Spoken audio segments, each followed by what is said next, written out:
I think the main starting point here is like these contracts that baseball teams are handing out for a sport that the variables differ from year to year, and it's so hard to find like a true superstar that can carry a team, a franchise, or just and not even that, just play at a Hall of Fame, like one of the greats level.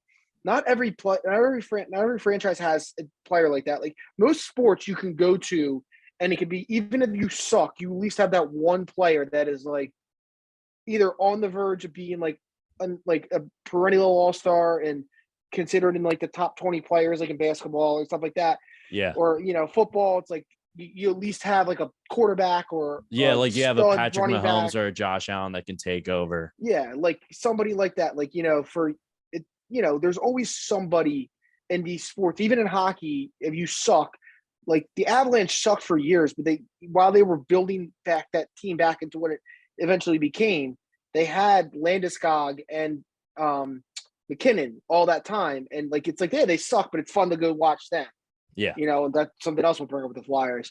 But in baseball, it's so hard to find these guys. They've already let one walk and Bryce Harper to a division rival. Sorry, my thing is all messed up. No, you're good. You're not hearing feedback, are you? It's like No, staticky. no, you're good.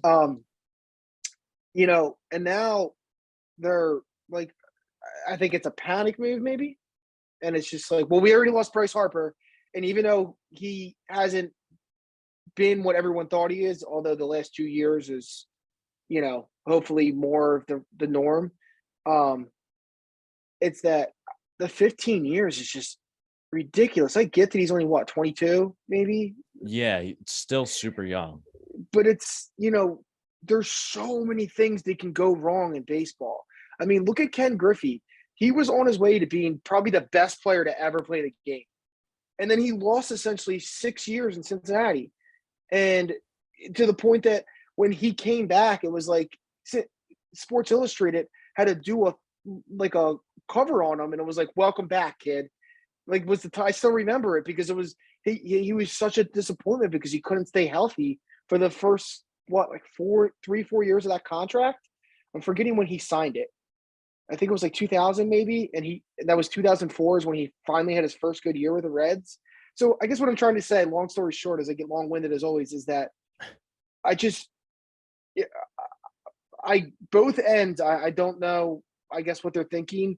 And in the first place, I was thinking, yeah, I don't blame Juan Soto. Why would I want to get tied down to a contract with a franchise that doesn't seem to care? We won a World Series, and then they immediately just let everyone walk away.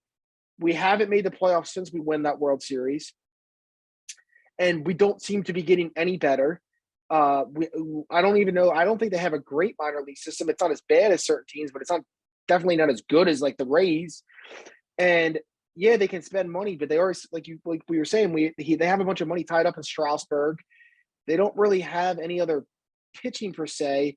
The core of that team that won the World Series is pretty much gone besides him. They traded away Turner for nothing. They let Scherzer walk. The whole you just go down the list, Yeah, it's like, why would I want to stay there? But then at the same time with the Nationals, it's like this just proves that you don't really know what you're doing. Just because you tied one guy up for 15 years doesn't make you a contender.